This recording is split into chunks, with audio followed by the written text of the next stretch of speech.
अल्हम्दुलिल्लाह रब्बिल आलमीन अस्सलातु वस्सलामु रसूलिल करीम।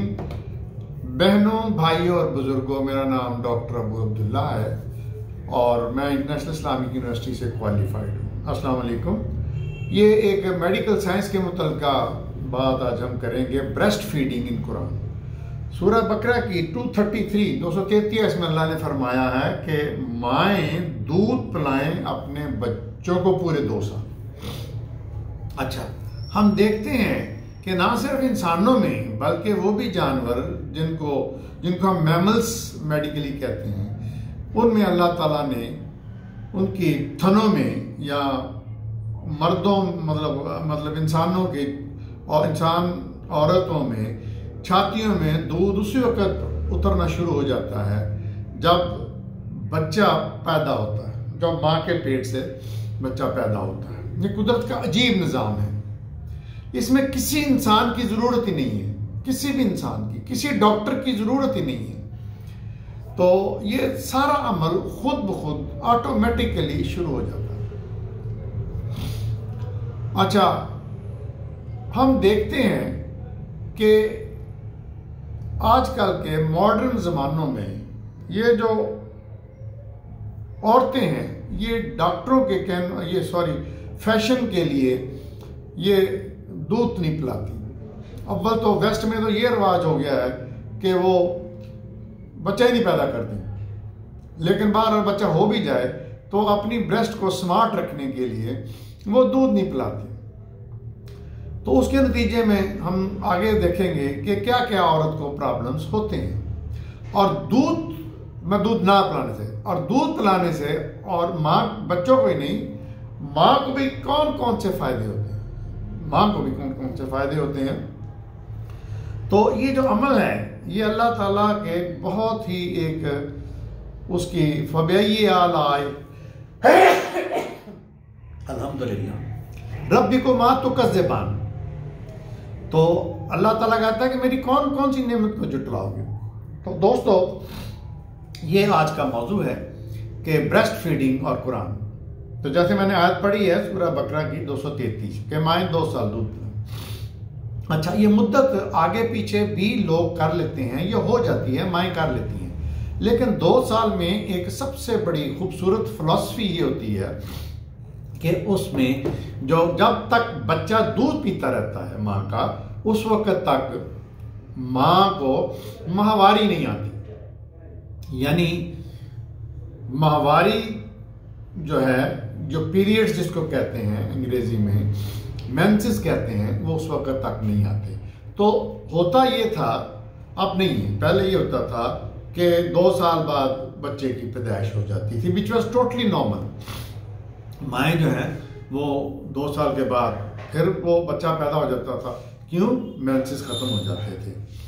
तो ये एक अल्लाह ताला का निज़ाम है। अच्छा, अब हम इस पे देखेंगे कि जो ब्रेस्ट फीडिंग है या जो माँ का दूध पिलाना है उसमें क्या फ़ायदे हैं और ना पिलाने से क्या नुकसान हैं। ये वेस्ट में बहुत ज़्यादा इस पर तहकीक की गई है।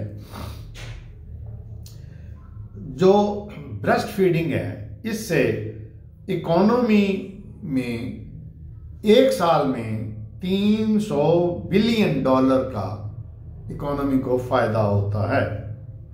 मैं फिर कहता हूं, ग्लोबली पूरी दुनिया में $300 बिलियन 1 साल में बचत होती है अगर औरतें, माएँ अपने बच्चों को अपना दूध पिलाएं। इससे और क्या होता है कि तकरीबन 8 लाख जो है बच्चों की अमवात वो रोकी जा सकती है अगर माएँ अपना दूध पिलाएं। और तकरीबन जो माएँ हैं अगर दूध पिलाएं तो वो तकरीबन 20,000 जो ब्रेस्ट कैंसर है औरतों में वो ख़त्म हो सकती हैं, उनकी प्रिवेंशन हो सकती है, उनकी बचत हो सकती है। ये जो ब्रेस्ट फीडिंग है ये जिंदगियां भी बचाती है और पैसा भी बचाती है। तमाम मुल्कों में, चाहे वो अमीर हो या गरीब हूं, रिच और पुअर का नहीं, क्योंकि इसका तल्लक ही नहीं है इस चीज से कि गरीब औरत, गरीब माँ पिला रही है दूध या अमीर पिला रही है। इस पर खर्च कोई नहीं आ रहा, कोई खर्च नहीं आ रहा। अब इस दूध में अल्लाह ने क्या क्या रखा है? सबसे पहली बात ये, एक तो फ्री है कि पैसा नहीं खर्च होगा।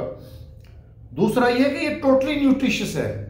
इसमें अल्लाह ने वो सारे अज्जा रखे हैं जो बच्चे को चाहिए। यानी आप बच्चे को जब वो बिल्कुल पैदा होता है तो आप दूध के अलावा कुछ चीज खिला पिला नहीं सकते। मेरा ख्याल है, मैं नहीं हूं ऑब्स्टेट्रिशियन, लेकिन मुझे लगता है कि पानी भी शायद नहीं देते, क्योंकि माँ के दूध में हर किस्म की जो ग़िज़ाइयत जो उसकी बढ़ोतरी के लिए, उसकी परवरिश के लिए चाहिए होती हैं, वो अल्लाह ने रख दी हैं। और दूसरी बात यह कि इसमें ऐसे अज्जा हैं जो कि उसके सेहत के लिए, बीमारियों से बचाने के लिए ज़रूरी है बच्चे को। यानी उसको, बच्चे को सांस की बीमारी हो, डायरिया हो, जिसको कहते हैं पखाने आने हो, पेचिश लगने हो, ये सब चीज़ों से बचाव के लिए अल्लाह ने माँ की दूध में, इंसानी दूध में तमाम अज्जा रखे होते हैं। अच्छा, मैं इसको डिटेल में नहीं जाऊंगा मेडिकली, मैं सादा तरीके से बता रहा हूं कि जो हर एक की समझ में आ जाए। मैं ये नहीं बताऊंगा माँ के दूध में क्या क्या क्या क्या होता है। सब कुछ होता है जो कि उसकी सेहत के लिए भी जरूरी है, उसकी बढ़ोतरी के लिए भी जरूरी है, उसकी परवरिश के लिए भी जरूरी है, और उसको बीमारियों से बचाव के लिए भी जरूरी है। और ये किसी भी वक्त माँ जो है, इसके लिए कोई वक्त नहीं चाहिए, इसके लिए कोई इंतजाम नहीं चाहिए। ये किसी भी वक्त माँ दूध पिला सकती है, क्योंकि हर वक्त अवेलेबल है और हर वक्त वो माँ की छातियों में ये मौजूद होता है। तो जैसे हम बता रहे थे कि ये अमीर औरत हो, गरीब औरत हो, सारे पिला सकती हैं। और ये लाइफ एक्सपेक्टेंसी जो है, ये इट इज कंक्लूडेड कि ये एक कंक्लूजन है कि ब्रेस्ट फीडिंग करने से माँ की भी और बच्चे की भी लाइफ एक्सपेक्टेंसी जो है वो बढ़ जाती है ड्रामेटिकली। यानी जो औरत बच्चों को दूध नहीं पिला रही, अपने बच्चे को ब्रेस्ट फीडिंग नहीं कर रही, और वो बच्चा भी जो ब्रेस्ट फीडिंग में नहीं है, तो दोनों की जिंदगी कम होती है, जबकि इससे इसकी इन दोनों की लाइफ एक्सपेक्टेंसी जो है वो बढ़ जाती है। जो अमीर मुल्क हैं उनमें जो फौरी इन्फेंट जो होता है, छोटा सा बच्चा होता है, उसकी जो अमवात हैं वो 1/3 रह जाती हैं। अगर फर्ज करें दुनिया में 100 अमवात हुई हैं बच्चों की, सडन इन्फेंट डेथ जो है, तो उसमें से जो 1/3 है वो जो है वो कम हो जाती है माँ अगर अपना बच्चों को दूध पिलाए। तो जैसे मैंने पहले बताया है कि डायरिया हो, रेस्पिरेटरी प्रॉब्लम हो, छाती के प्रॉब्लम हो, सांस की हो, ये सारे ही नहीं होंगे अगर बच्चा माँ का दूध पिएगा। 8 लाख जो बच्चे हैं उनकी जिंदगियां हर साल बचाई जा सकती हैं माँ के दूध से। और एक और अहम बात कि इससे बच्चे की इंटेलिजेंस जो है वो बढ़ती है। यानी बाहर का दूध, डब्बे का दूध पीने वाले बच्चों की जो इंटेलिजेंस है, जहनीत है, उसकी इंटेलिजेंस का मतलब समझ लें कि जो जहानत है उसकी वो कम होती है उन बच्चों की निस्बत जो बच्चे माँ का दूध पीते हैं, उनकी इंटेलिजेंस बढ़ जाती है।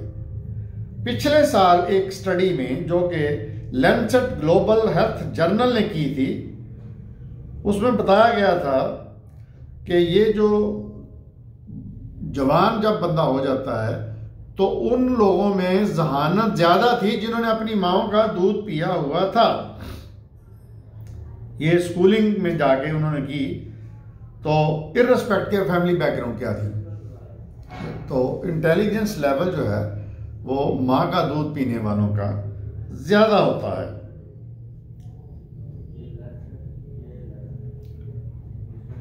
तो द न्यू सीरीज जो कहती है कि ब्रेस्ट फीडिंग जो बूस्टिंग है, rates for children under 6 months to 90% in United States, China and Brazil. इनमें जो है जो rate of breast feeding in मुल्कों के वो इतने ज़्यादा बढ़ जाते हैं, वो ड्रामेटिकली कट ट्रीटमेंट कॉस्ट। अच्छा, अब ब्रेस्ट फीडिंग जब हो रही है तो जैसे हमने देखा कि 90% यूएसए में और चाइना और ब्राज़ील में 45% बरतानिया में। अब इन बच्चों के ऊपर जो ट्रीटमेंट पे खर्चा आता है वो बिल्कुल कम हो जाता है अगर बच्चा माँ का दूध पीता रहे। उसको नमूनिया नहीं होगा, उसको दमा नहीं होगा, उसको डायरिया नहीं होगा। तो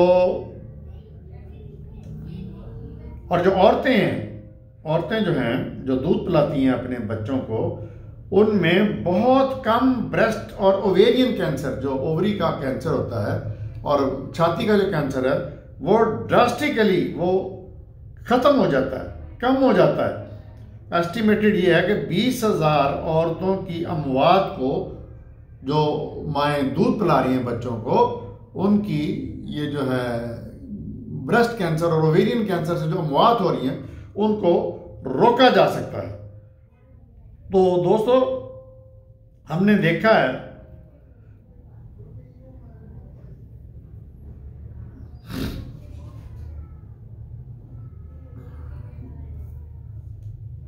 कि किस तरह अल्लाह ताला के अहकामात पे चलने पे और अल्लाह के कुरान के अहकामात मानने में ना सिर्फ ब्रेस्ट फीडिंग वाले बच्चों को फ़ायदा है, औरतों को, माँओं को भी फ़ायदा है। और बहुत ही कॉस्ट है ही नहीं, यानी माँ ने दूध पिलाया, जिस वक्त चाहा, जब चाहा, बच्चे ने मांगा, उसने उसी वक्त छाती अपनी खोल दी और दूध पीना शुरू कर दिया बच्चे ने। कोई कॉस्ट ही नहीं है, अमीर और माँ हो, गरीब माँ हो। मैं एक वाक़या बयान करने लगा हूँ कि एक दफ़ा हमारे इलाके में एक सादी औरत, देहाती औरत, उसको पता नहीं चला फुल प्रेग्नेंट थी या किस तरह थी, वो कुएं में गिर गई। ये न्यूज़ आई थी, वो कुएं में गिर गई तो उसको वहाँ बेबी डिलीवर हो गया। अच्छा, वो सारा दिन मेरा ख्याल है कोई वहाँ से ना गुजरा, वो जाड़ था।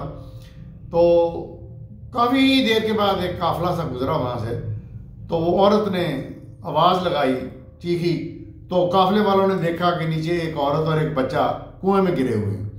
तो उन्होंने उसको निकाला दोनों को। तो बच्चा भी फर्स्ट क्लास, माँ भी फर्स्ट क्लास। क्यों? वो जब डिलीवर हुआ तो माँ जो थी वो बच्चे को दूध पिलाती रही। तो ये अल्लाह का निज़ाम है। तो ये था दोस्तों आज का लेक्चर, जिसमें मैंने बताया है कि किस तरह अल्लाह के अहकामात के सूरह बकरा की 233 नंबर आयत में अल्लाह ने कहा, अच्छा 2 साल पूरे पिलाएं। 2 साल पूरे पिलाने का मतलब ये है कि औरत को पीरियड नहीं होंगे, यानी वो सेफ होगी, तो फिर उसके बाद अगले बच्चे की पैदाइश हो सकती है। तो ये नेचर का साइकिल है जो कि अब हम नहीं फॉलो करते। देखते रहिए मेरा चैनल डॉक्टर अबू अब्दुल्ला।